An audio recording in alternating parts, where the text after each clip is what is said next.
तो आज एक बार फिर से आप लोगों का फिर से एक बार स्वागत है। और आप लोग इस लेक्चर सीरीज़ में ऑर्गेनिक कंपाउंड का हम लोग स्टडी कर रहे हैं। और ऑर्गेनिक कंपाउंड में आज हम लोग जो बात करने वाले हैं, मॉलिक्यूल में आइसोमर होता है और उस आइसोमर को कितने तरीके से क्लासीफाई किया गया है और किस तरीके से आइसोमर के क्वेश्चन जनरेट होते हैं उसको देखने वाले हैं। बड़ा मज़ा आएगा इस टॉपिक से। एक क्वेश्चन मैंने कहा है कि एक क्वेश्चन आने के बहुत ज़्यादा चांसेस हैं और हो सकता है कि हम जो एग्जाम्पल कर रहे हैं उसी में से कोई एक आध क्वेश्चन आ जाए। तो बड़ा सिंपल सा टॉपिक है, बहुत सिंपल सा टॉपिक है, पढ़ेंगे तो मज़ा भी आएगा और आपको सिंपल भी लगेगा और थोड़ा सा टफनेस भी लगेगा। टफनेस इसलिए लगेगा क्योंकि जो हमारा आइसोमर है ना, उसमें नए नए स्ट्रक्चर का डिज़ाइन करना होता है। ठीक है, तो चलो हम लोग सबसे अपना कॉपी निकाल लीजिए। कॉपी निकालने के बाद इसको डायरेक्टली लिखना स्टार्ट कीजिए। तो हम आते हैं, सबको दिख रहा होगा, स्क्रीन सबको शो हो रहा है जी। आइसोमर देखो, आइसोमर जो है ना हमारा ग्रीक वर्ड है। यस। आइसोमर मतलब एक ग्रीक वर्ड है।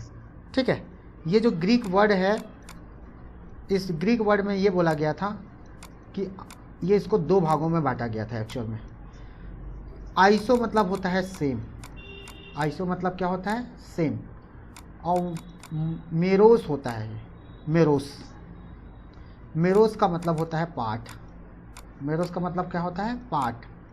तो सेम पार्ट जब दिखता है तो हम उसको बोलते हैं आइसोमर। ठीक है, सेम पार्ट दिखता है तो हम उसको क्या बोलते हैं? आइसोमर। अब यहाँ से आइसोमर वाली जो बात है, हम जो कह रहे हैं, इसको हम किसको बोलेंगे? तो आइसोमर तब बोलेंगे जब हमारे पास सेम मॉलिक्यूलर फार्मूला हो, यानी कंपाउंड में क्या हो?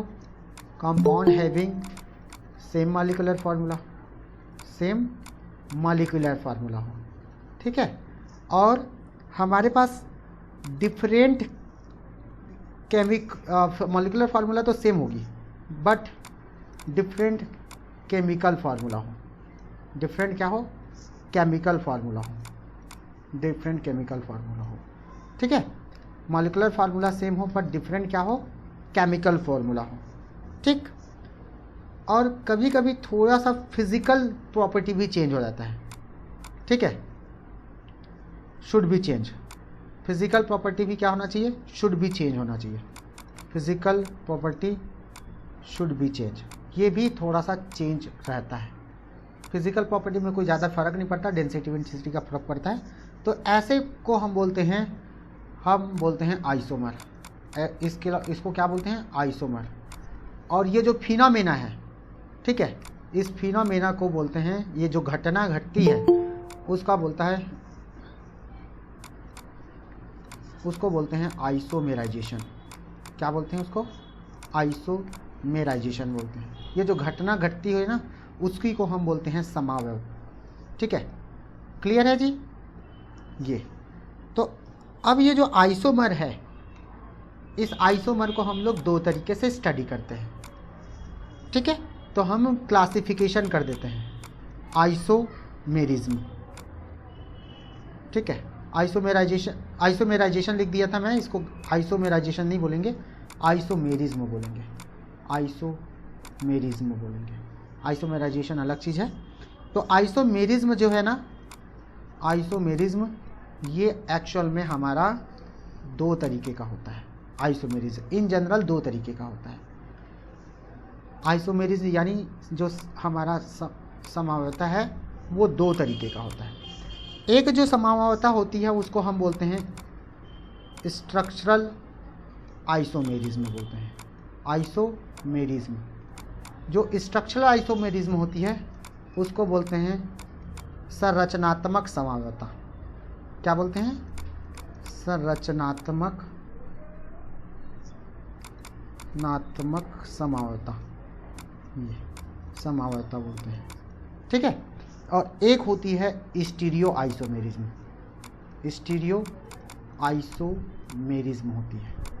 जो स्टीरियो आइसोमेरिज्म होती है उसको हम बोलते हैं त्रिविम समावयवता।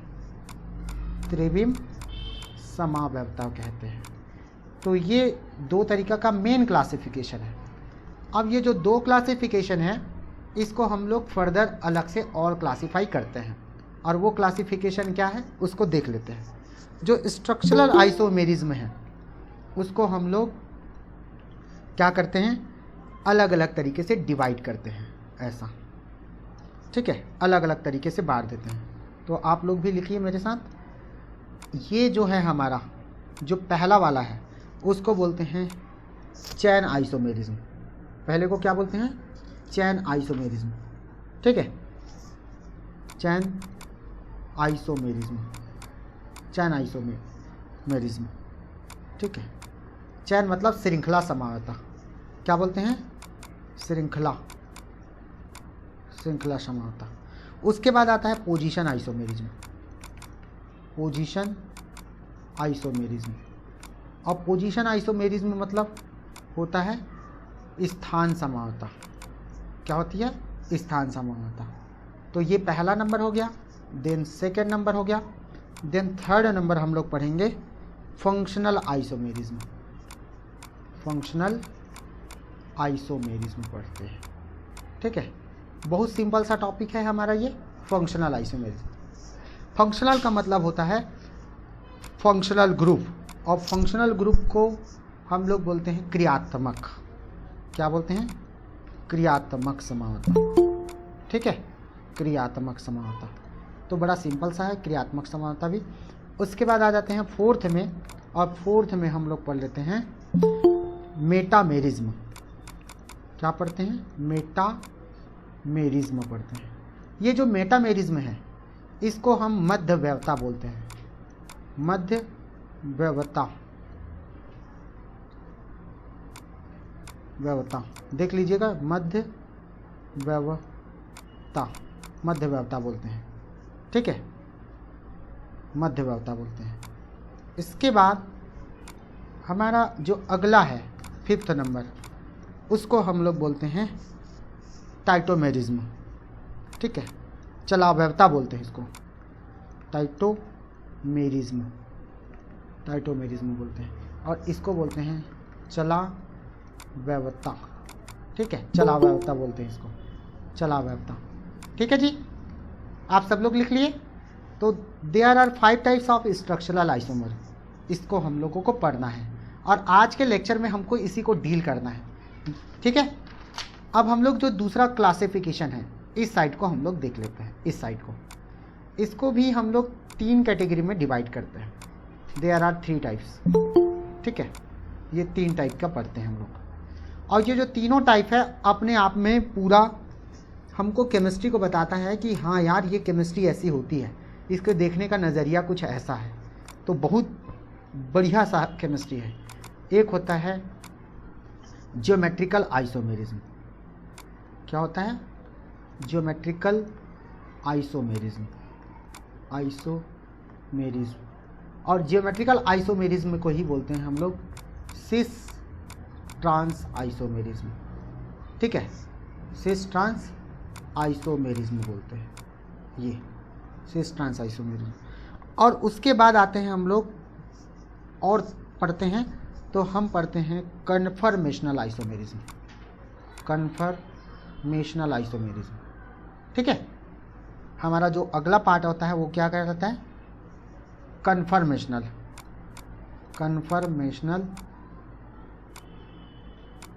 आइसोमेरिज्म। कन्फर्मेशन पढ़ते हैं जिसको हम लोग ये कह सकते हैं कि इसमें सीसी सिंगल बॉन्ड जो रोटेशन होती है, इसको रोटेशन आइसोमेरिज्म भी बोल सकते हैं, रोटेशन आइसोमेरिज्म, ठीक है। रोटेशन के कारण जनरली आती है, कभी कभी सिस ट्रांस है, एक्सियल, इक्वेटोरियल, इसी में आता है ना। कन्फर्मेशनल होती है, सरूपण समावयवता बोल सकते हैं जिसको, सरूपण समावयवता, इसी को बोलते हैं सरूपण समावयवता, ठीक है जी। ये अब इसके बाद जो अगला हमारा क्लासिफिकेशन आता है हम उसको बोलते हैं ऑप्टिकल आइसोमेरिज्म, ऑप्टिकल आइसोमेरिज्म। ये जो ऑप्टिकल आइसोमेरिज्म है ना, इसको हम बोलते हैं प्रकाशिक समावयवता, प्राकाशिक समावता, इसी को बोलते हैं। ठीक है, तो हमको प्रकाश, ये जो मैं ये बात कहा हूँ ज्योमेट्रिकल और आपका संरूपण प्राकाशिक, ये बहुत बड़ा टॉपिक है, मैं इसको एक एक लेक्चर में पढ़ाऊँगा। तो हम आज के इस लेक्चर में केवल इसको पढ़ेंगे, इसको पढ़ेंगे, इसको पढ़ेंगे, इसको पढ़ेंगे, इसको पढ़ेंगे। ठीक है, फिर हमारा एक लेक्चर जो होगा ना, उसमें हम ऑप्टिकल आइसोमेरिज्म की बात कर लेंगे, ज्योमेट्रिकल आइसोमेरिज्म की अगले क्लास में बात कर लेंगे, और एक हम स्वरूपण का तो हम लोग 2 दिन तक पढ़ेंगे। तो ये बहुत बड़ा टॉपिक है, और हालांकि क्वेश्चन वेटेज देखें तो स्वरूपण से भी आ सकता है और यहाँ से आ सकता है, तो पूरा जो ओवरऑल वेटेज है कोई एक क्वेश्चन आएगा इनमें से। ठीक है जी, मेरी बात सबको समझ में आ रही है?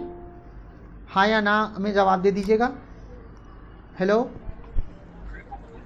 Yes sir. ठीक है, yes sir. Yes sir. Okay, everything is fine. अब आ जाते हैं, अब हम इसको डिस्क्राइब कर लेते हैं, और डिस्क्राइब करना भी ज़रूरी है, क्योंकि डिस्क्राइब करेंगे तभी हमको बहुत अच्छे से पता चलेगा।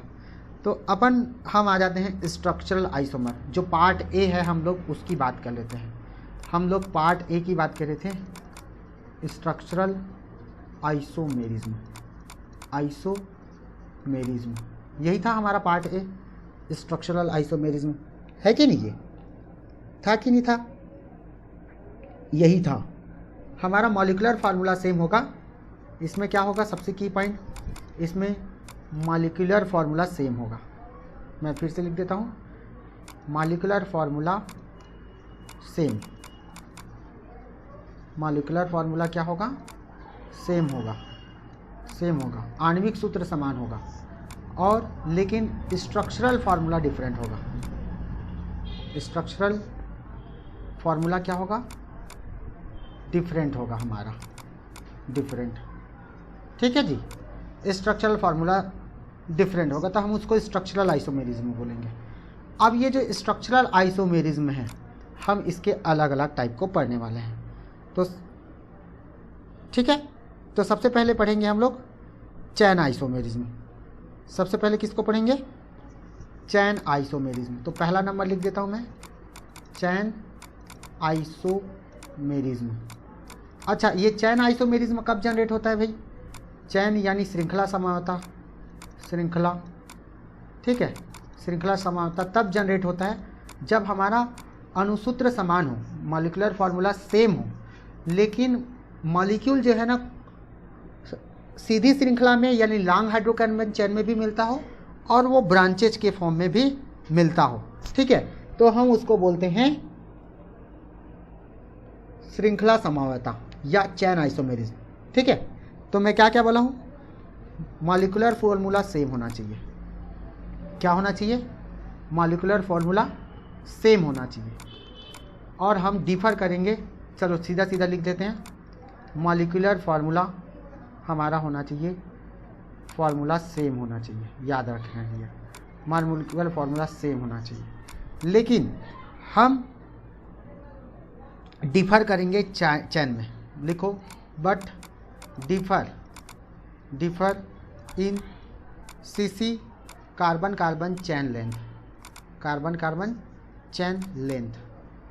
ठीक, चैन लेंथ अलग अलग होना चाहिए। तो हम उसको बोलेंगे, क्या बोलेंगे, सीधा सीधा श्रृंखला समावता, यानी उसमें ब्रांच भी हो और सीधी श्रृंखला भी हो।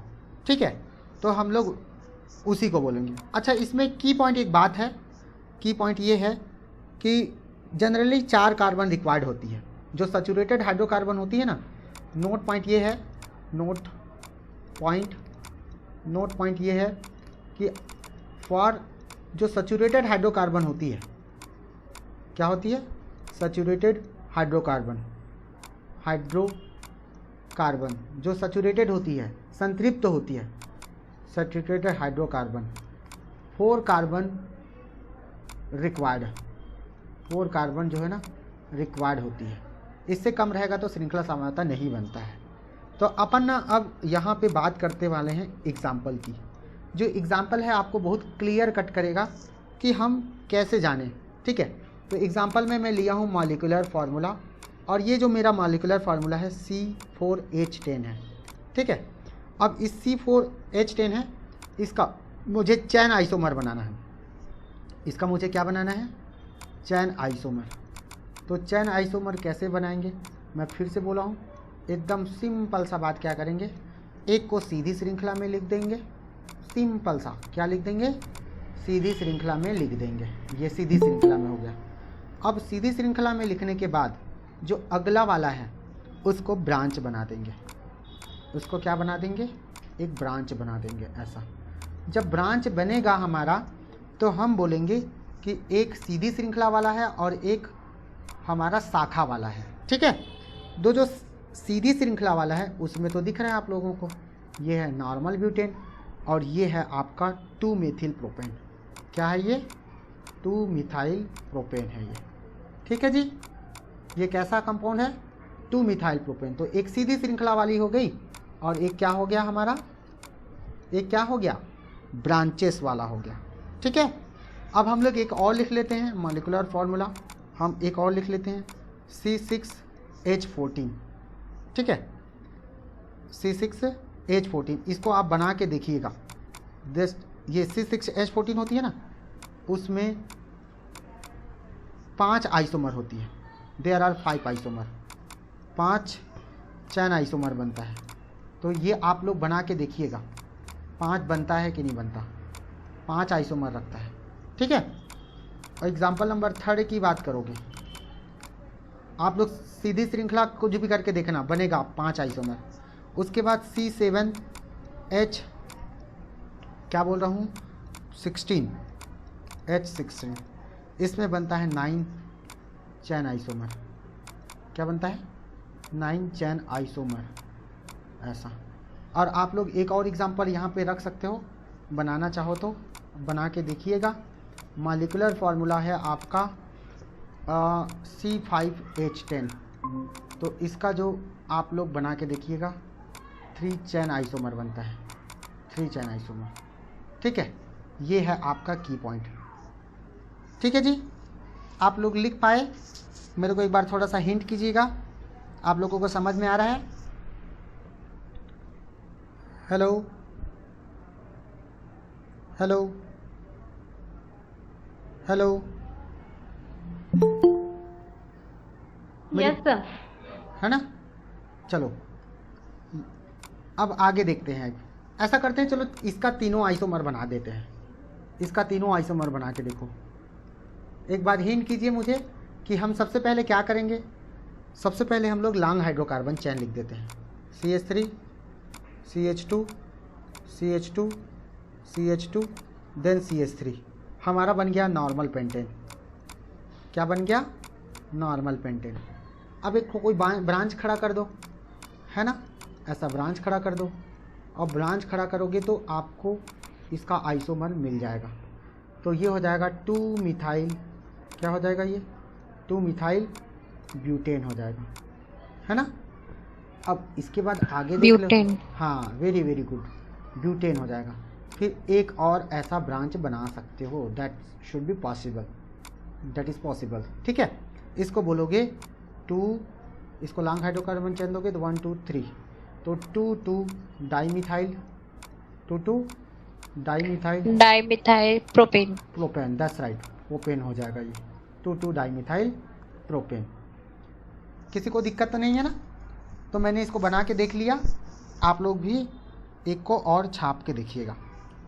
तो स्ट्रक्चरल फार्मूला में हम इतना बस याद रखेंगे, हमारा चैन एक तो लॉन्ग हाइड्रोकार्बन चैन बनेगा और कुछ ब्रांचेस बनेगी। ठीक है जी, क्लियर हो गया? तो ये हमने क्लियर कर लिया चैन आइसोमेरिज्म को। किसको? चैन आइसोमेरिज्म हमने पढ़ लिया। अब हम लोग चैन आइसोमेरिज्म के बाद एक अगले आइसोमेरिज्म में आते हैं, जो सेकेंड आइसोमेरिज्म है। ठीक है, तो आपको मैं वर्क भी दे दिया हूँ, 2 ठो आप संभाल लीजिएगा, बना लीजिएगा। और 2 ठो बनाने के बाद अब हम अगले में आते हैं, सेकेंड नंबर में हम बात करते हैं पोजीशन आइसोमेरिज्म, स्थान समवर्ता। पोजीशन आइसोमेरिज्म, जिसको हम लोग बोलते हैं क्या? हम बोलते हैं स्थान समावर्ता। समावयवता, ठीक है जी, स्थान समावयवता कहते हैं। अच्छा, पोजीशन आइसोमेरिज्म में क्या होता है, मॉलिक्यूलर फार्मूला सेम होती है, ठीक है, बट लेकिन सब्स्टिट्यूएंट्स जो होती है उसमें उसका पोजीशन अलग अलग होता है ना। तो क्या क्या होती है, मॉलिक्यूलर फार्मूला सेम होती है, मॉलिक्यूलर फार्मूला क्या होती है, सेम होती है, याद रखिएगा, मॉलिक्यूलर फार्मूला सेम होती है। मॉलिक्यूलर फार्मूला सेम हो जाएगी, उसके बाद हमारा एक और चीज़ सेम होता है और वो है same carbon chain. Carbon chain भी सेम होता है, same carbon chain. Carbon chain को ऐसा मोड़ मार नहीं देते हैं, कार्बन चेन सेम होती है, सेम कार्बन चेन। इस बात को भी अच्छे से याद रखिएगा। एक और मस्ट चीज़ होती है same functional group. Functional group same functional group होती है। यदि कोई सेम फंक्शनल ग्रुप है, ठीक है, या सेम सब्स्टिट्यूएंट्स लिख सकते हैं। सेम क्या होना चाहिए, प्रतिस्थापी ग्रुप सेम होना चाहिए, सब्स्टिट्यूएंट्स सेम सब्स्टिट्यूएंट्स होना चाहिए, दोनों में से कोई एक होना चाहिए, ठीक है जी, क्लियर। और इसको हम डिफर करते हैं, बट डिफर इन पोजीशन, ठीक है, but differ in position, but differ in position. हम उसको इस आधार पे अलग करते हैं, डिफ्रेंशिएट करते हैं कि उसका पोजीशन अलग आता है। Position by an atom, but differ in position लिख दो बस, बट डिफर इन पोजीशन, ठीक है। पोजीशन से हम लोग चेक करते हैं, क्लियर हो गया क्या। Position but differ in position in carbon chain, in carbon chain, बस ये हो गया, क्लियर। मैं जितना बात कहा हूँ कुछ समझ में आया, हेलो। ये हमने डेफिनेशन वाली बात लिख दी, ये डेफिनेशन का ही एक पार्ट हो गया, हमने जिसको शॉर्ट में समझा दिया आपको, कभी भूलोगे मत करके, ठीक है जी। Yes sir. हाँ, चलो अब हम लोग देखते हैं इसका एग्जाम्पल। देखो एग्जाम्पल जब आप लोग देखोगे तो मैं सबसे पहले एक छोटा सा एग्जाम्पल लिख रहा हूँ। मॉलिक्यूलर फार्मूला है हमारा C4H10O है, ये हमारा C4H10O है। अब इसका मैं अलग अलग पोजीशन आइसोमर बना रहा हूँ, तो क्या तुम लोग बना सकते हो, तो ऑफ कोर्स बना सकते हो। कैसे बनाएंगे, देखो इसको प्रैक्टिस करते करते देखते हैं ना, ऐसे अचानक तो बनता नहीं है। CH3 CH2 CH2 CH2 और ये OH, देख लो आपको कार्बन 1 2 3 4 कार्बन दिख रहा है। देयर आर 10 हाइड्रोजन, 3 + 2 + 5 और 5 + 5 कितना हो गया, 10 हो गया। दैट्स राइट, 1 हाइड्रोजन कंटेन है ना, तो इसका नाम हो जाएगा ब्यूट 1 ऑल हो जाएगा, ब्यूट 1 ऑल। और एक और लिख देता हूँ CH3 CH हो जाएगा, ये OH हो जाएगी, और देन CH2 देन CH2, ठीक है जी, सॉरी CH3 हो जाएगा, ये CH3। तो इसको हम लोग क्या बोलें, ब्यूट 2 ऑल, ब्यूट 2 ऑल। देखो तो आपका, हाँ आपका देयर आर कितने कार्बन है, देखो 10 कार्बन ही है, सॉरी 4 कार्बन। अभी भी कितने कार्बन है, 4 कार्बन ही है। तो चैन चेंज नहीं हुआ है, चैन चेंज नहीं हुआ है, पहले एक पोजीशन में था अब दूसरे पोजीशन में आ गया, तो हम इसको बोलेंगे पोजीशन आइसोमर। इसको क्या बोल देंगे, पोजीशन आइसोमर बोल देंगे। पोजीशन बस चेंज है, ठीक है, ओनली क्या है चेंज है, पोजीशन बस चेंज है, ठीक है जी। देन मैं एग्जांपल नंबर 2 रख देता हूँ। 2 है आपके पास, अच्छा देखो फंक्शनल ग्रुप सेम होना चाहिए करके बोला था, मॉलिक्यूलर फार्मूला इसी में और बना देता हूँ सेम टू सेम, C4H10O। इसी चीज़ को और देखो क्या इसमें भी पॉसिबल है क्या, तो इसमें भी हम लोग बना सकते हैं। क्या क्या बनाएंगे, ऐसा करते हैं हम लोग कि CH3 ईथर बना देते हैं, CH2 CH2 और CH3, ठीक। और एक बार हम लोग क्या करते हैं, ऑक्सीजन को दूसरे जगह ले जा सकते हैं। कहाँ ले जाएं, CH2 CO CH2 और CH3, ठीक है, ये दिख रहा है। अब यहाँ से देखोगे तो आपको अलग अलग तरीके का दिखेगा, अलग अलग तरीके का दिखेगा। ये जो हमारा है ना मेन है, ठीक है, ये क्या है हमारा, सॉरी इसको मैं थोड़ा सा चेंज कर रहा हूँ भाई, क्योंकि ये गलत हो जाएगा, क्योंकि कार्बन चेन सेम होना चाहिए कि हमने बोला है, कार्बन चेन चेंज नहीं होना चाहिए, ऐसे में गलत हो जाएगा। अब यहाँ से देखो ये मेन कार्बन चेन है, देयर आर 3 कार्बन और there are 3 carbon present in main chain, ठीक है। तो यहाँ से नंबरिंग जो होती है वो कैसे होती है उसको देखो, वो नंबरिंग होती है कुछ इस तरह से, ठीक है। कैसे होती है, जहाँ से O दिख रहा है OCH3 उधर से नंबरिंग करते हैं, और इससे तो ये बीचों बीच है कि इधर से भी कर सकते हैं 1 2 और ये 3। सुन रहे हो मेरी बात? तो ये क्या हो जाएगा बताओ तो, इसका नाम हो जाएगा 1 मेथॉक्सी। क्या हो जाएगा? 1 मेथॉक्सी। तो इसको लिखेंगे 1 मेथॉक्सी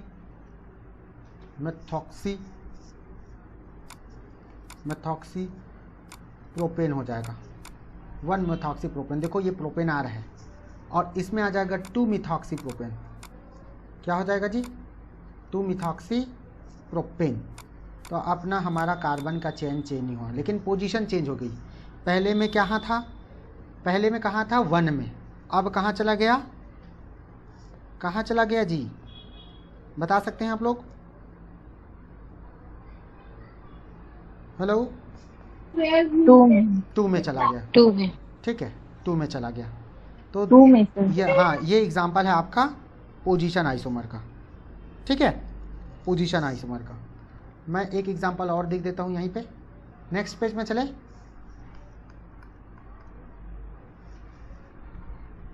देखो चलो अब हम लोग एक नए एग्जांपल की बात कर लेते हैं, और ये हमारा एग्जांपल है नेक्स्ट, एग्जांपल नंबर 3। देखो एग्जांपल नंबर 3 क्या कहता है, हमारे पास मॉलिक्यूलर फॉर्मूला है बाय द वे C4H8 है। तो इसमें भी हम लोग पोजीशन बना सकते हैं। कैसे कैसे बनाएंगे?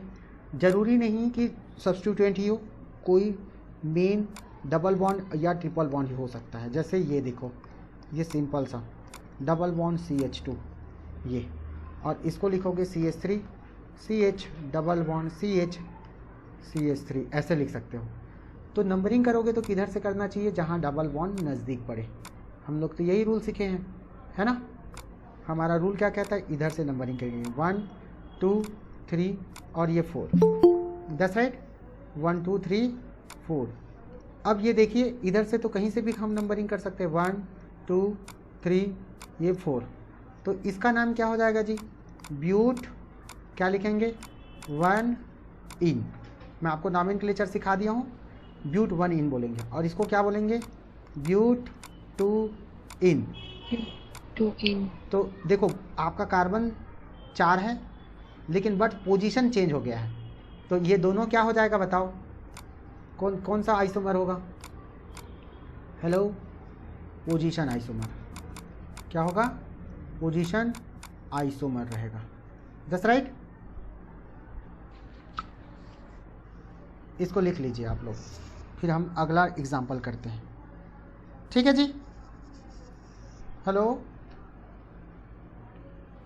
Yes sir. Yes sir. ठीक, पोजीशन आइसोमर बोलेंगे ना इसको। हम अगले एग्जाम्पल में जाते हैं अब। जी सर। अगले एग्जाम्पल में जाते हैं। चलो अगला एग्जाम्पल क्या कहता है उसको देखो। एग्जाम्पल नंबर मैं फिर से ड्रा कर रहा हूँ, आपको बहुत सारा प्रैक्टिस करा देता हूँ। जैसे आपके पास मॉलिक्यूलर फार्मूला है और आपके पास है C5H11O है, ठीक है, आपके पास ये मॉलिक्यूलर फार्मूला है। आपको बोलता है कि आप एल्कोहल का आइसोमर बनाइए, alcoholic isomer, alcoholic position isomer बनाइए, पोजीशन आइसोमर आपको बना के दिखाना है आइसोमर्स। तो आप कैसे बनाएंगे, ये आपका क्वेश्चन है।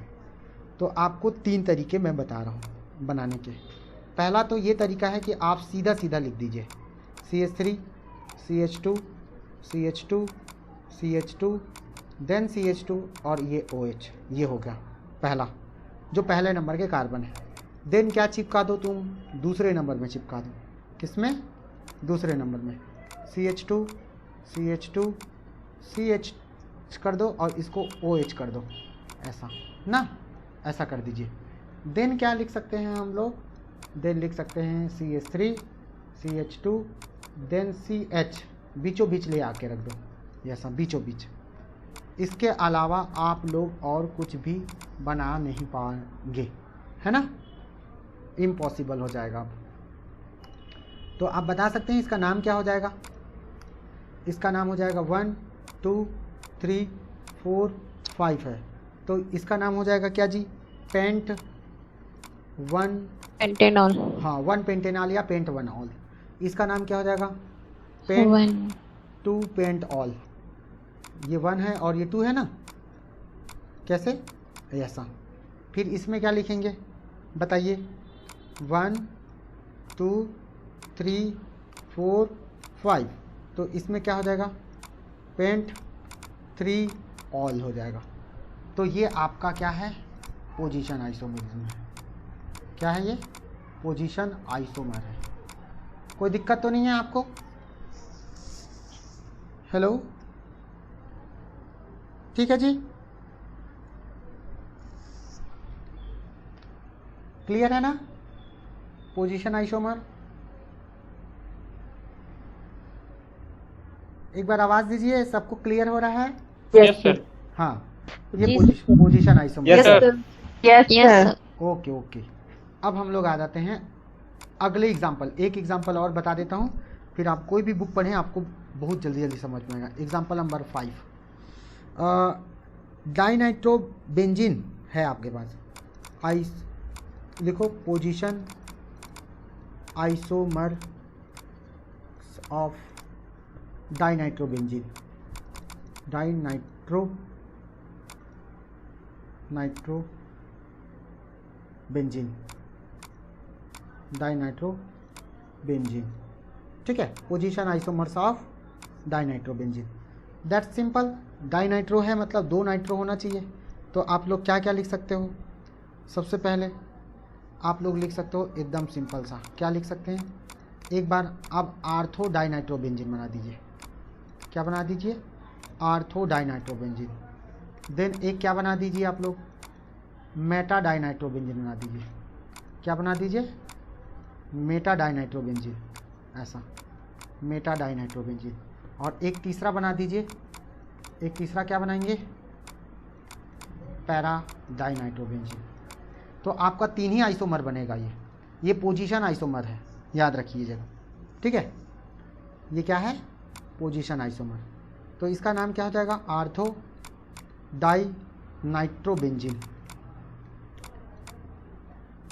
ठीक है जी। इसका नाम क्या हो जाएगा? मेटा डाइनाइट्रोबेंजीन, ठीक। और इसका नाम क्या हो जाएगा?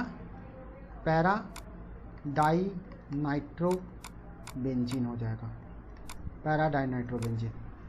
तो ये भी एक तरह का क्या है? हमारा पोजीशन आइसोमर है। क्लियर है? समझ में आ गया आप लोगों को?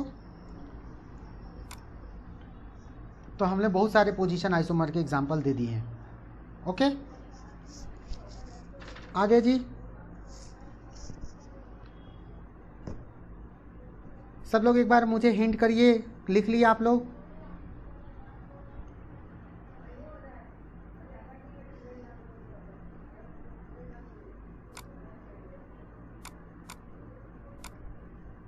चलो, मेरी आवाज़ नहीं आ पा रही है शायद आप लोगों तक, है ना।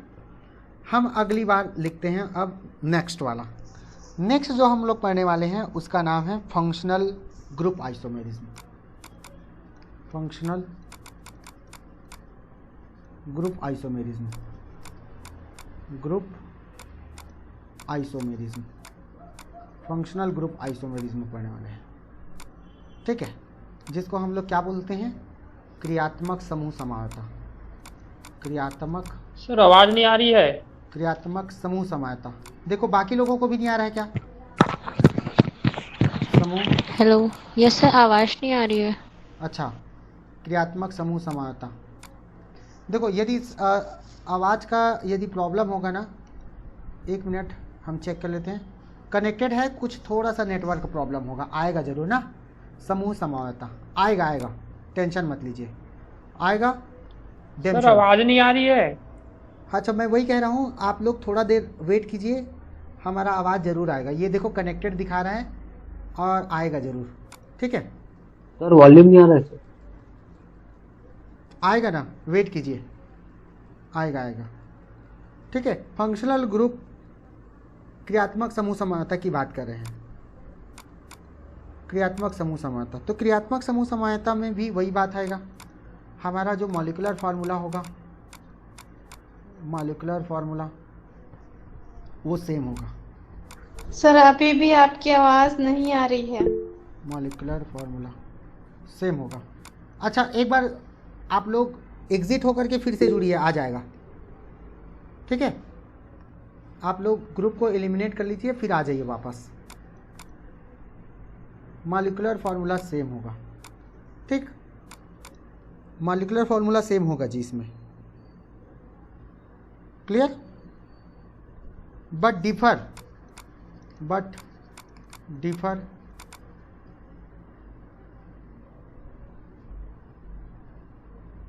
इन फंक्शनल ग्रुप। फंक्शनल ग्रुप से हम लोग डिफर करेंगे, क्रियात्मक समूह से हम लोग इसको क्या कर देंगे, अलग कर देंगे, डिफर कर देंगे। ठीक है, मतलब एक में अलग फंक्शनल ग्रुप होगा और अगले में अलग फंक्शनल ग्रुप होगा, लेकिन मॉलिक्यूलर फार्मूला सेम होगा। इस बात को याद रखिएगा, molecular formula same but functional group different. Clear है, मॉलिक्यूलर फार्मूला सेम होगा लेकिन फंक्शनल ग्रुप क्या होगा, डिफरेंट होगा। जैसे फर्स्ट लाइक देखो, C6 नहीं लिख रहा हूँ, C2H6O मेरे पास ये है। ठीक, सर आपकी आवाज नहीं आ रही है। मेरी आवाज़ जो है ना यहाँ से तो ठीक दिख रहा है, कनेक्टेड अनम्यूट कीजिए सर। है ना। मैं अनम्यूट करूँगा तो आवाज़ नहीं आएगा। आप लोग एक बार लेफ्ट लेकर के फिर कम बैक कीजिए, है ना, आएगा ज़रूर। तो अब हम लोग क्या कर लेते हैं, यहाँ से दो आइसोमर बना लेते हैं। एक आइसोमर बनेगा हमारा CH3O CH3, ऐसा हो जाएगा। इसको हम बोलेंगे dimethyl ether, dimethyl और ईथर है, देखो ईथर फंक्शनल ग्रुप है। और एक और बना रहा हूँ जिसमें CH3 CH2 और ये हो जाएगा OH। एक को बोलेंगे इथाइल ईथर, क्या बोलेंगे, इथाइल ईथर। तो एक में ईथर फंक्शनल ग्रुप है, एक में क्या है, एक में है हमारा ईथर और एक में क्या है भाई, एल्कोहल। एक में क्या है, एल्कोहल है। तो इसलिए ये हमारा क्या हो जाएगा, फंक्शनल ग्रुप आइसोमर हो जाएगा। ठीक है, इसका नाम क्या हो जाएगा, फंक्शनल ग्रुप आइसोमर। अब हम लोग अगले एग्जाम्पल की तरफ जाते हैं। Example number 2। एग्जाम्पल नंबर 2 क्या कहता है, हमारे पास है मॉलिक्यूलर फार्मूला। ठीक है, मॉलिक्यूलर फार्मूला है हमारे पास C2 फिर H4 फिर O। सर आवाज नहीं आ रही सर। आप लोग लेफ्ट हो जाइए, मैं रिकॉर्ड को भेजूंगा ना, उससे देख लीजिएगा। ठीक है, क्योंकि यहाँ पे तो और कोई चांसेस नहीं लग रहा है मेरे को। यहाँ से एक मिनट हम लोग थोड़ा चेक कर लेते हैं। आप लोग लाइन में रहिए, है ना। सर अपने आप को म्यूट कीजिए ना, सॉरी अनम्यूट कीजिए, म्यूट हो गए हो आप। एक मिनट, हम म्यूट नहीं हुए हैं। आप चेक कीजिए,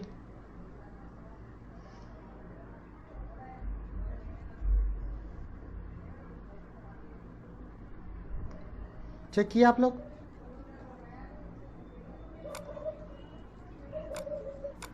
अब देखो मेरी आवाज़ आ रही है जी, हेलो।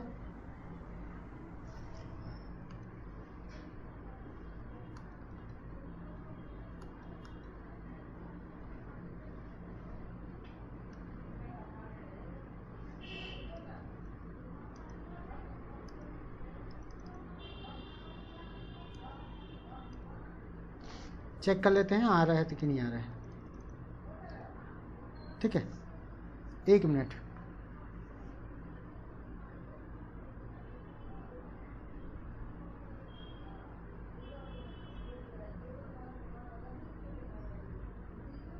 एक मिनट ना मेरा रुकिए, मैं तो आपको देखता हूँ।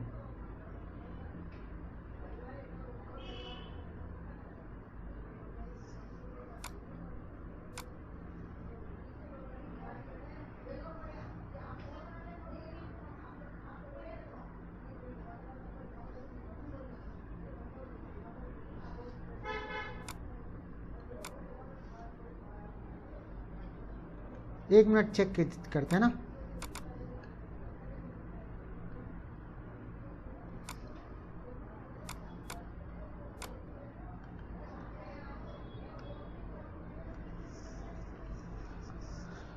थोड़ा दिक्कत तो हो रहा है।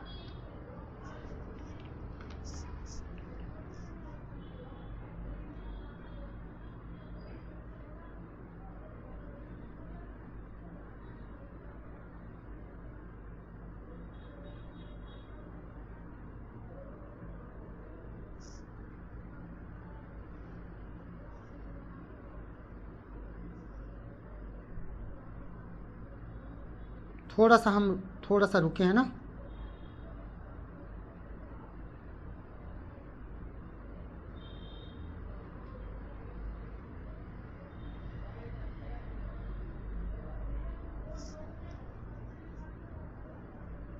तो हम लोग थोड़ा सा कंटिन्यू करते हैं इस वीडियो को, और कंटिन्यू करते हुए अपन बात कर लेते हैं। मॉलिक्यूलर फार्मूला वाली बात चल रही थी, तो थोड़ा सा टेक्निकल प्रॉब्लम आ गया है। हम लोग थोड़ा सा वीडियो को पॉज किए हैं, अभी देख लेंगे, ठीक है।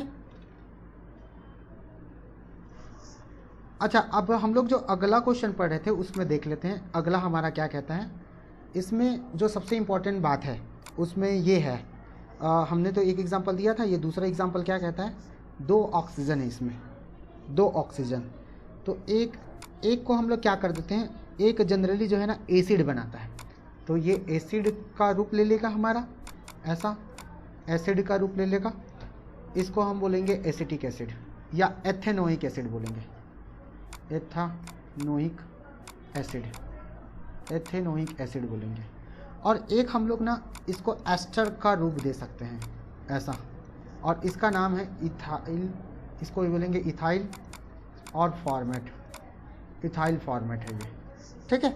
इथाइल फॉर या मेथिल मेथेनोइड भी बोल सकते हैं इसको, मिथिल मेथेनोइड, मिथाइल फॉर्मेट बोलते हैं, कॉमन नेम है ना। तो एक में हमारा जो फंक्शनल, एक में जो फंक्शनल ग्रुप है वो फंक्शनल ग्रुप है हमारा, क्या फंक्शनल ग्रुप है, इसमें है एसिड ग्रुप, इसमें है एसिड ग्रुप। और दूसरा है जो है ना एस्टर ग्रुप है, क्या है जी, एस्टर ग्रुप है हमारा। तो इसलिए हम लोग इसको फंक्शनल आइसोमर कह सकते हैं, इसलिए इसको क्या कह सकते हैं हम लोग, फंक्शनल आइसोमर कह सकते हैं। फिर हम एक एग्जांपल और ड्रा कर देते हैं जिससे और हमको क्लियर हो जाए, और वो जो एग्जांपल है वो उसका नाम है, उसको हम लोग ले लेते हैं molecular formula. Molecular formula, molecular formula मैं जो ले रहा हूँ उसमें ये है C3H6, C3H6O। अब इसको देखो भला, इसको में क्या क्या बनाया जा सकता है जिसमें हम अलग अलग फंक्शनल ग्रुप देख सकें। एक हम लोग बना सकते हैं इसको CH3, CH2 और CHO, ये बना सकते हैं। फिर हम लोग बना सकते हैं CH3, C double bond O, और एक बना सकते हैं CH3, और एक हम लोग और फंक्शनल ग्रुप डिज़ाइन कर सकते हैं, और वो फंक्शनल ग्रुप है CH2 डबल बॉन्ड CH2 और OH। ये क्लियर है।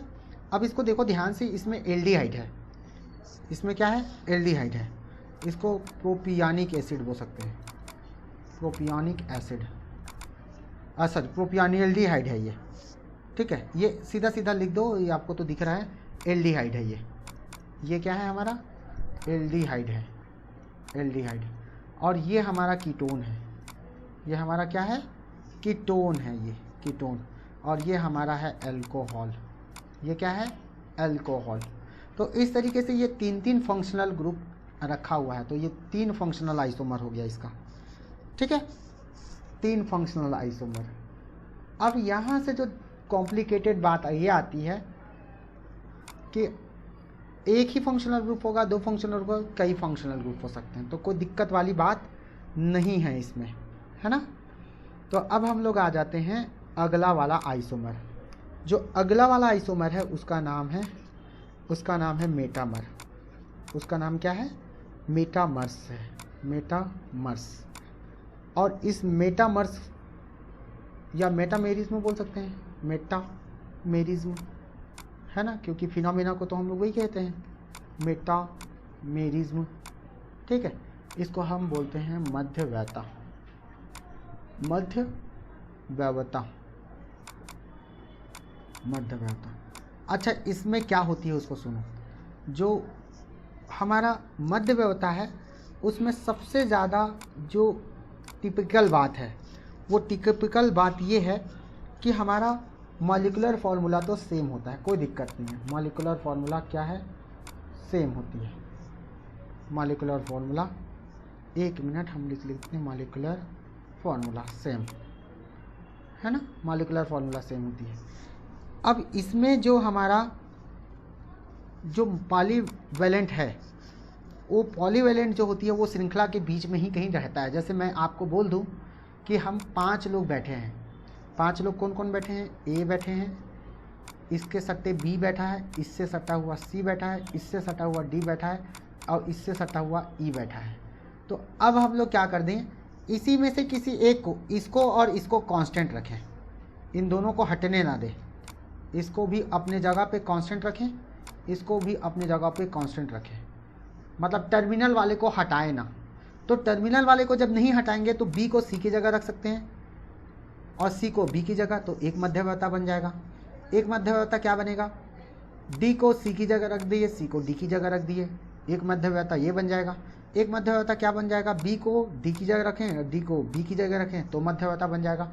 यानी मध्यव्ययता का मतलब यही है कि मध्य में यानी मिडिल में ही हम लोग एक्सचेंज करें, मिडिल में ही एक्सचेंज करें हम लोग, टर्मिनल वाले को बिल्कुल छेड़छाड़ ना करें, तो उसको बोलते हैं मध्यव्ययता। और टर्मिनल वाला भी यदि छेड़छाड़ होता है तो हम उसको पोजीशन में ले जाते हैं, पोजीशन आइसोमर बन जाता है। तो पोजीशन आइसोमर और मेटामर में केवल एक ही अंतर है, पोजीशन आइसोमर में टर्मिनल वाले को हम लोग चेंज कर लेते हैं, बीच में ला देते हैं, कहीं भी ले जा सकते हैं।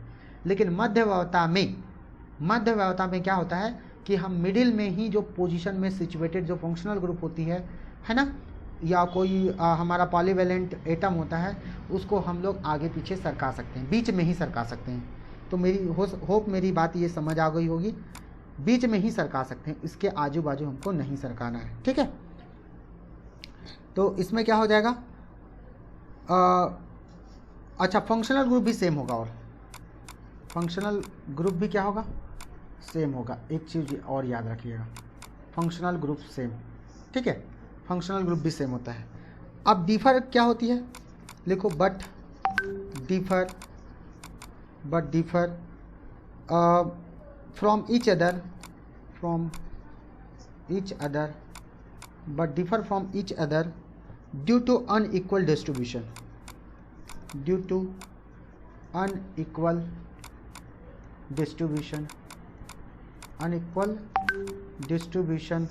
है ना।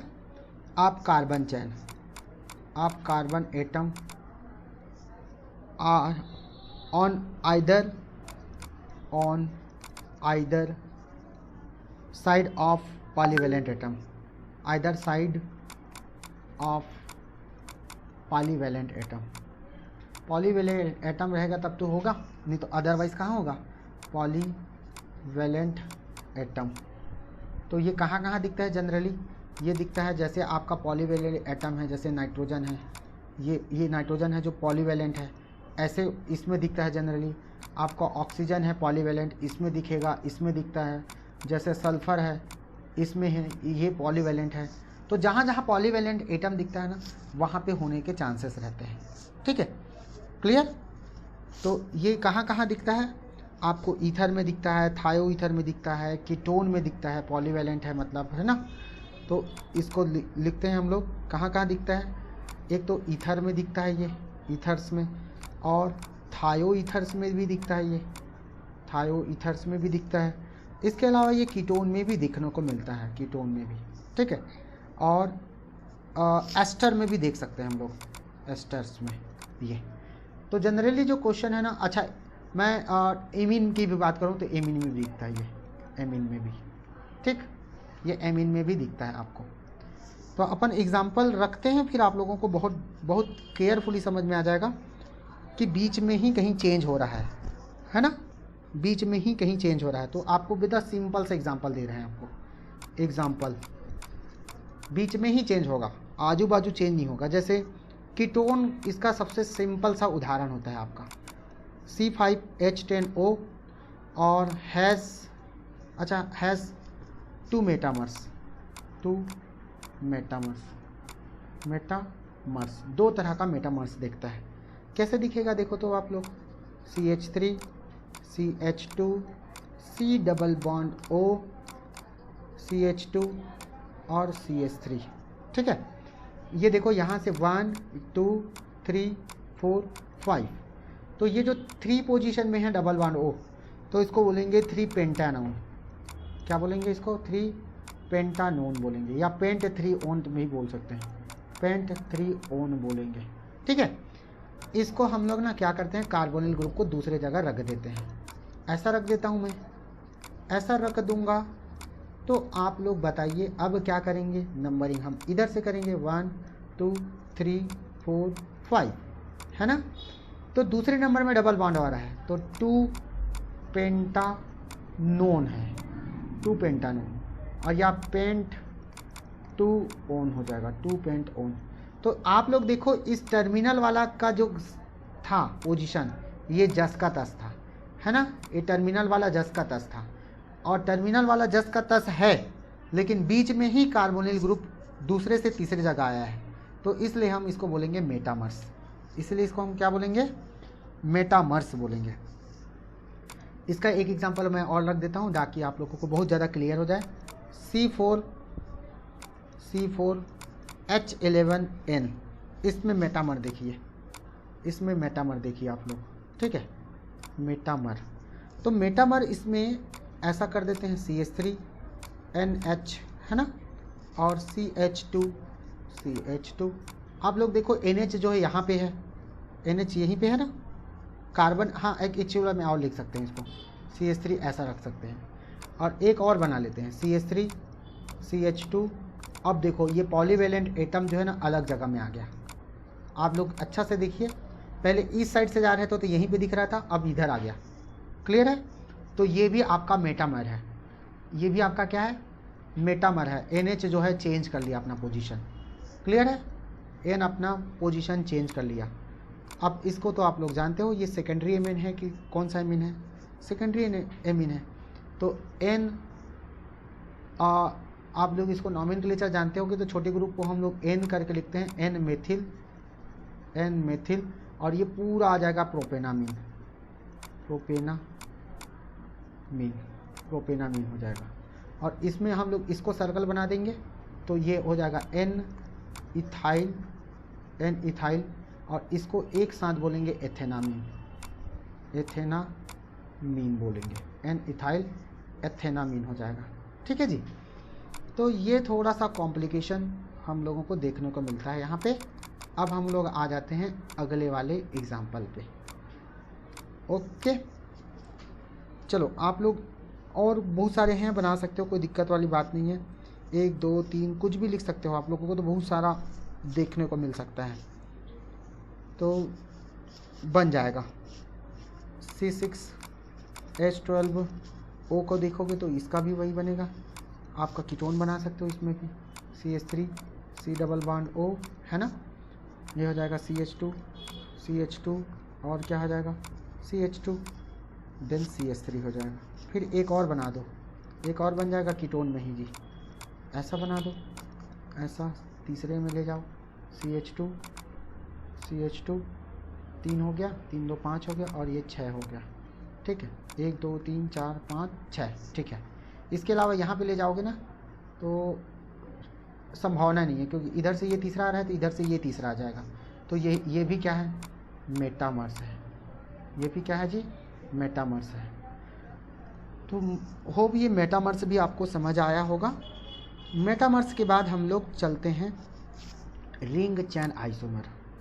अच्छा ठीक है, रिंग चैन आइसोमर, तो शायद मैंने इसको ऊपर में लिखा नहीं था, लेकिन मैं इसको यहाँ पे बता देता हूँ, रिंग चैन आइसोमर, रिंग और चैन आइसोमर। इसको मैं थोड़ा सा लिखाना भूल गया था, आप लोग बिल्कुल लिखिएगा इसको, रिंग चैन आइसोमर। देखो रिंग चैन आइसोमर तो ज़्यादा इंपॉर्टेंट नहीं है, रिंग चेन आइसोमर में हम क्या क्या देखते हैं उसके फीचर्स को यहाँ पे लिख लेते हैं। तो फीचर्स जो है हमारा सिंपल सा फीचर है कि हमारा मॉलिक्यूलर फार्मूला सेम होगा। क्या होगा? मॉलिक्यूलर फार्मूला सेम होगा। मॉलिक्यूलर फार्मूला सेम होगा।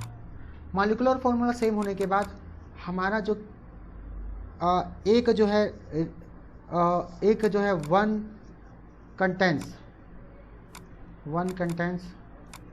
वन आइसोमर कंटेंस, ऐसा लिख लेना था, वन आइसोमर कंटेन या कंटेंस या एग्जिस्ट लिख सकते हो। One isomer exist in chain form, ठीक है। And other exist in chain form, तो एक रिंग फॉर्म हो जाएगा। रिंग फॉर्म, एक जो है चैन में रहेगा और एक जो है रिंग में रहेगा। तो ये है रिंग चैन आइसोमर की कहानी, ठीक है जी। ये है किसकी कहानी? रिंग चैन आइसोमर की कहानी। तो रिंग चैन आइसोमर में हम लोग एग्जांपल यहाँ पे लिख देते हैं। एग्जांपल ये ऐसा, तो एग्जांपल क्या कहता है इसमें देखो, यहाँ से ये एग्जांपल है मॉलिक्यूलर फार्मूला। जो मॉलिक्यूलर फार्मूला है हमारा C3H6, इसको बना के देख लीजिए। C3H6 में क्या होगा? एक हमारा साइक्लोप्रोपेन बन सकता है। कैसा बन सकता है साइक्लोप्रोपेन? ऐसे साइक्लोप्रोपेन बन सकता है, ऐसा, ठीक है। उसके बाद जो अगला है हमारा चैन फॉर्म में बनाएंगे तो CH3 हो जाएगा, CH डबल बॉन्ड CH2 हो जाएगा, इस तरीके से, ठीक है जी। तो ये हो जाएगा हमारा रिंग चैन आइसोमर। एक रिंग में हो गया और एक चैन में हो गया। अच्छा, कभी कभी ऐसा होता है कि हम देखो, दूसरा एग्जांपल बड़ा तगड़ा एग्जांपल है। मॉलिक्यूलर फार्मूला हम लोग लिख रहे हैं, उसको देखिए, बड़ा C6H12 है, ठीक है। तो आपके पास ऐसा लिख सकते हो क्या? C6H12 रिंग चैन आइसोमर में है। एक हमारा सीधा सीधा रिंग बना दिया ऐसा, CH2 और ऐसा CH2 और CH2, ये हो गया आपका, एक ये बन गया। एक हम लोग ऐसे बना सकते हैं, CH और इधर CH3 लिख दिए, ऐसा है ना।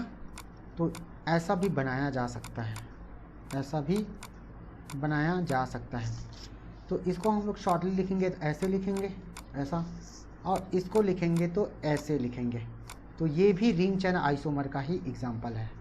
एक और बनाओगे तो CH3 हो जाएगा, CH2 हो जाएगा, CH2 CH चौथा ये हो जाएगा पांचवा, 1 2 3 4, और ये कर दो CH2। आप कार्बन को गिन के देखिए, 1 2 3 4 5 6। हाइड्रोजन को भी गिन लीजिए, ये हो जाएगा 2 2 4 2 6 2 8 8 4 12। तो ये हो गया। तो ये सब रिंग चैन आइसोमर है ना। तो मुझे ऐसा लग रहा है कि ये तो समझ आओगे। रिंग चैन आइसोमर में सिंपल सा है, एक रिंग में होना चाहिए और एक चैन में होना चाहिए। अच्छा, अब आता है सबसे तगड़ा जो टॉपिक है, उसका नाम है आपका 6 नंबर में आएगा, ये है टाइटोमेराइजेशन, ठीक है। क्या आता है? टाइटोमेराइजेशन। देखो, हमारा वीडियो थोड़ा बड़ा ज़रूर हो रहा है, लेकिन ये बहुत ज़बरदस्त टॉपिक है टाइटोमेराइजेशन, ठीक है, या टाइटोमेरिज्म भी बोल सकते हैं। मेरिज्म लिखो, ज़्यादा अच्छा लगेगा। टाइटोमेरिज्म। और इस टाइटोमेरिज्म को बोलते हैं चला वैवता। अच्छा, चला वैवता वाला जो बात है ना, वो उसमें थोड़ा सा प्रोटॉन वगैरह शिफ्ट होता है, तो ये ऑटोमेटिकली डायनेमिक इक्विलिब्रियम में आ जाती है। किस में आ जाती है? डायनेमिक। यदि दो तरह का हमारा दो फार्मूला मॉलिक्यूलर फार्मूला सेम है, ठीक है, मॉलिक्यूलर फार्मूला हमारा क्या है? मॉलिक्यूलर फार्मूला सेम है, याद रखिएगा, मॉलिक्यूलर फार्मूला सेम होती है, ठीक है। लेकिन इसमें एक बात होती है, इसमें दो स्ट्रक्चर होती है ना, उसमें डायनेमिक इक्विलिब्रियम होता है, ठीक है। और साइमेंटेशली वन जो है सेकेंड में बदलता रहता है, सेकेंड फर्स्ट में बदलता रहता है। ठीक, तो आइसोमर जो होती है आपका, isomer exist in dynamic equilibrium, dynamic equilibrium में आ जाती है, डायनामिक इक्विलिब्रियम में, इक्विलिब्रियम, ठीक है, डायनेमिक इक्विलिब्रियम में आ जाती है। अच्छा, डायनेमिक इक्विलिब्रियम में आती है तो एक ये जो है ना जनरली इसमें डायनेमिक इक्विलिब्रियम में आती है इन प्रेजेंस ऑफ पॉलीवैलेंट में, मोनोवैलेंट में नहीं आती है डायनेमिक इक्विलिब्रियम। ठीक है, ठीक, due to presence of polyvalent atom,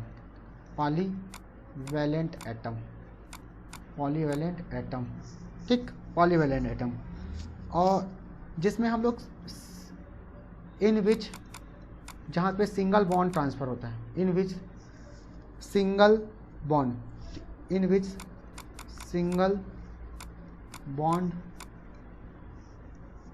rearranged होती है, रीअरेंज्ड हो जाती है। तो ये कहानी है आपका टाइटोमेराइजेशन का। ठीक है जी, तो टाइटोमर जो होती है इंटर कन्वर्टिबल होता है। तो टाइटोमर्स क्या होती है एक्चुअल में, टाइटोमर्स जो होता है हमारा, टाइटोमर जो बन जाता है हमारा, वो टाइटोमर्स जो होती है ना इंटर कन्वर्टेबल होती है। आर इंटर, एक जो है दूसरे में बदलते रहता है जी, इंटर कन्वर्टिबल होती है। क्या होती है, interconvertible, to interconvertible by लिख सकते हैं हम लोग, बाई टू वेस। ये तो मैंने आपको थोड़ा सा डेफिनेशन देने की कोशिश किया है, आप डेफिनेशन देख लीजिए। जैसे मैं आप लोगों को एक बात बता रहा हूँ यहाँ पे एग्जाम्पल के थ्रू, और आपको एग्जाम्पल के थ्रू बहुत ज़्यादा से ज़्यादा समझ आने वाला है। तो एग्जाम्पल नंबर हम लोग देख लेते हैं पहला। देखो ये हमारा है एक compound CH3 C double bond O और H। यहाँ से क्या होती है, ये जो हमारा हाइड्रोजन है इसको हम लोग ऐसे भी लिख सकते हैं, CH2 लिख सकते हैं, है ना, मैं आपको बता रहा हूँ, इसको CH2 लिख सकते हैं और इसको H लिख सकते हैं, और इसको लिख सकते हैं डबल बॉन्ड O और इसको H।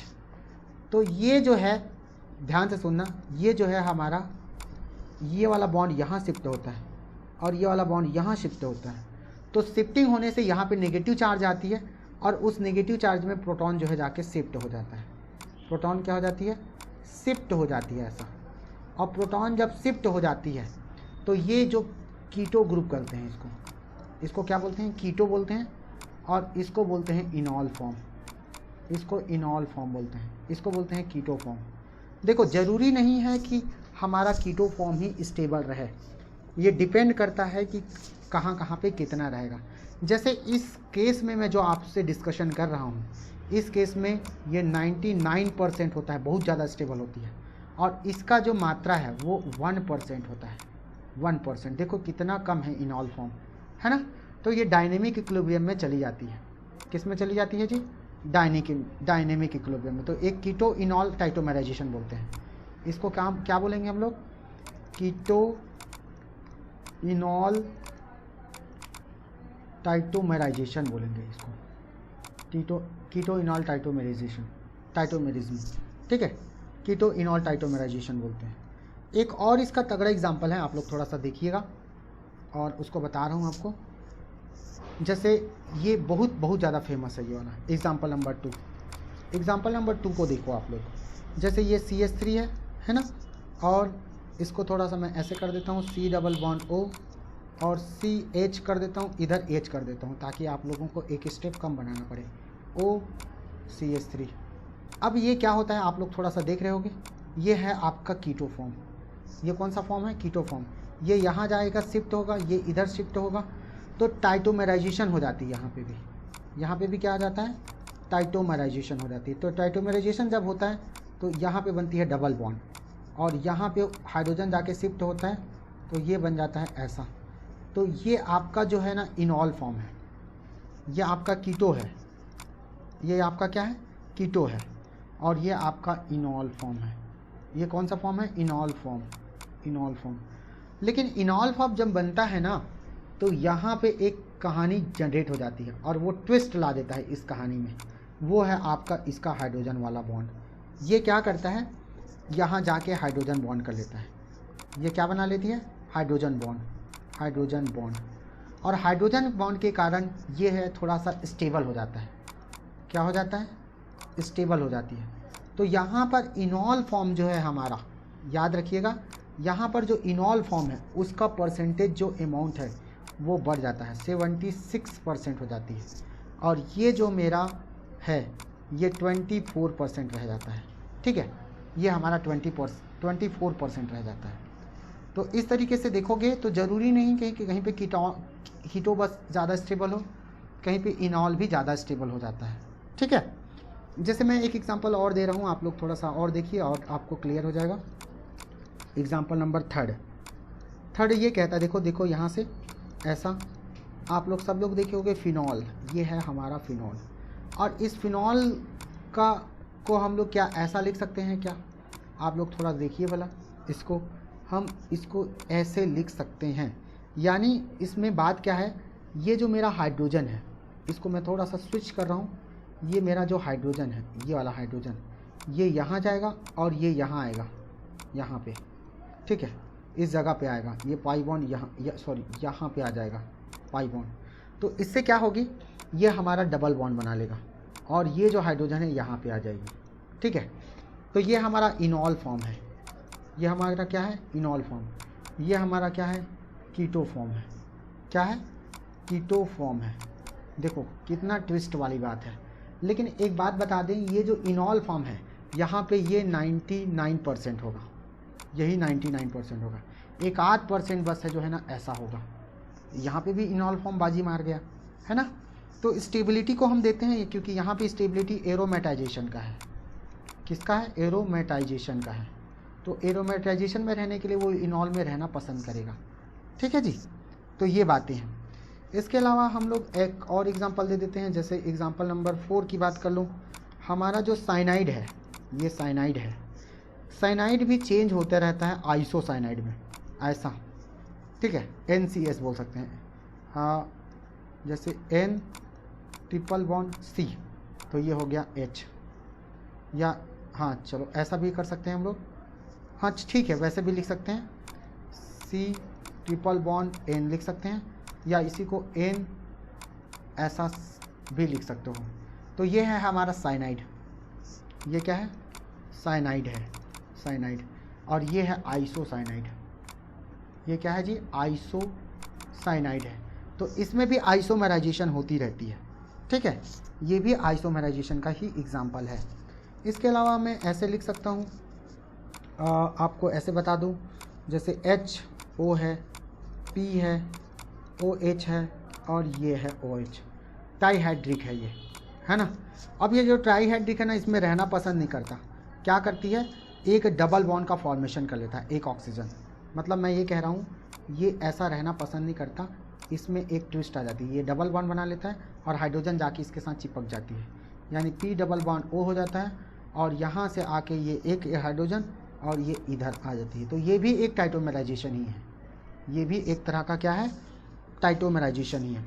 एग्जाम्पल नंबर हम लोग और बात कर लेते हैं, 5वां नंबर, और ये हो जाएगा आपका N+ हो जाएगा और यहाँ से डबल बॉन्ड हो जाएगी और यहाँ से हम लिख सकते हैं O-। ठीक है, और यहाँ से क्या कर सकते हैं हम लोग, CH2 हो जाएगा और डबल बॉन्ड ये हो जाएगी N।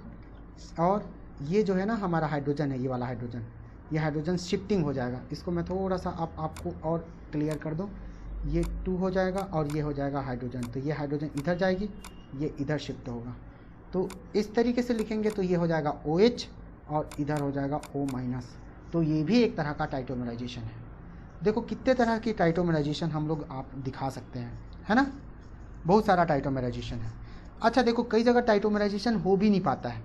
जैसे मैं बोलूँ कि एग्ज़ाम्पल नंबर आपको एक दे रहा हूँ और इस एग्ज़ाम्पल को देखो, इस एग्ज़ाम्पल को देख करके बताइएगा आप लोग, क्या इसमें टाइटोमेराइजेशन हो सकता है क्या? तो कई जगह टाइटोमराइजेशन हो ही नहीं पाता है, इतना दिक्कत हो जाता है, इतना टेंशन में जनरेट हो जाता है। जैसे ये है, 1 मिनट हम लोग इसको थोड़ा सा ऐसा कर देते हैं, ऐसा ऐसा ऐसा ऐसा और ऐसा, ठीक है। अब देखो ऐसा, ये डबल बॉन्ड O है, तो ये डबल बॉन्ड O है, इस एकदम स्पेशल देखिए, ये डबल बॉन्ड O है, ठीक है, डबल बॉन्ड O है। तो इसमें क्या होता है, आपका ये जो हाइड्रोजन है ये जाना पसंद नहीं करता, ऐसा जाना पसंद नहीं करता। क्यों ऐसा जाएगा तो तुम ही लोग बताओ। ब्रिज हेड में डबल बॉन्ड बनेगा, ब्रिज हेड में क्या बनेगा, डबल बॉन्ड, ऐसा डबल बॉन्ड OH। तो तुम ही लोग बताओ क्या ब्रिज हेड में डबल बॉन्ड बनना पसंद है क्या? ये तो वेरी अनस्टेबल हो जाएगा, वेरी क्या हो जाएगा, वेरी अनस्टेबल हो जाएगा, अनस्टेबल हो जाएगा। तो वेरी अनस्टेबल होगा तो ये तो बनेगा ही नहीं, इसी फॉर्म में रहेगा। तो ये ओनली कीटो फॉर्म में रहती है, ओनली किस में रहती है, कीटो फॉर्म में रहती है, only keto form, no enol form, enol form में आ ही नहीं पाती है, ठीक है। तो ऐसे बहुत सारे कंपाउंड हैं जिसमें किसमें कीटो इनॉल फॉर्म बनेगा कि नहीं बनेगा, है ना। तो आपके लिए मैंने एक क्वेश्चन डिज़ाइन किया हूँ, और वो क्वेश्चन क्या है उसको थोड़ा देख लीजिए, आप लोगों को थोड़ा सा समझ में आ जाएगा। मैं यहाँ से क्वेश्चन डाला हूँ आपके होमवर्क के लिए, ये देखो। तो यहाँ से हम लोग चालू करते हैं आपका होमवर्क, ठीक है। तो ये वीडियो का लास्ट पार्ट हमारा चल रहा है, और हम आपको दे रहे हैं एक होमवर्क, ठीक है। तो आप लोग हो सके तो वीडियो का स्क्रीनशॉट ले सकते हैं, यहाँ से मैंने बहुत सारे क्वेश्चन डाल दिए हैं, उस क्वेश्चन को देखिए, ठीक है। ये प्रैक्टिस क्वेश्चन है मेरा, यहाँ से ये मान के चलो ये क्या है आपका प्रैक्टिस क्वेश्चन। तो कुछ प्रॉब्लम है इसमें, इसके कारण लिख नहीं पा रहे हैं इसमें, तो मैं इसको स्क्रॉल कर देता हूँ। तो थोड़ा सा प्यार से देखिए इसको, ये प्रैक्टिस प्रॉब्लम है, इस पेज से हम प्रैक्टिस प्रॉब्लम को देख रहे हैं। तो ये हो गया।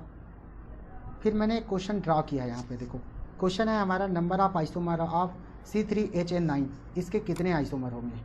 तो आपको आइसोमर बना के देखना पड़ेगा, मैं बना के दे दिया हूँ आपको, आप लोग देखेंगे तो पता चल जाएगा। तो 1 है, 2 है, 3 है और ये 4 है, तो 4 आइसोमर होगा, ठीक है। इसके टोटल आइसोमर इतने ही होंगे, टोटल आइसोमर।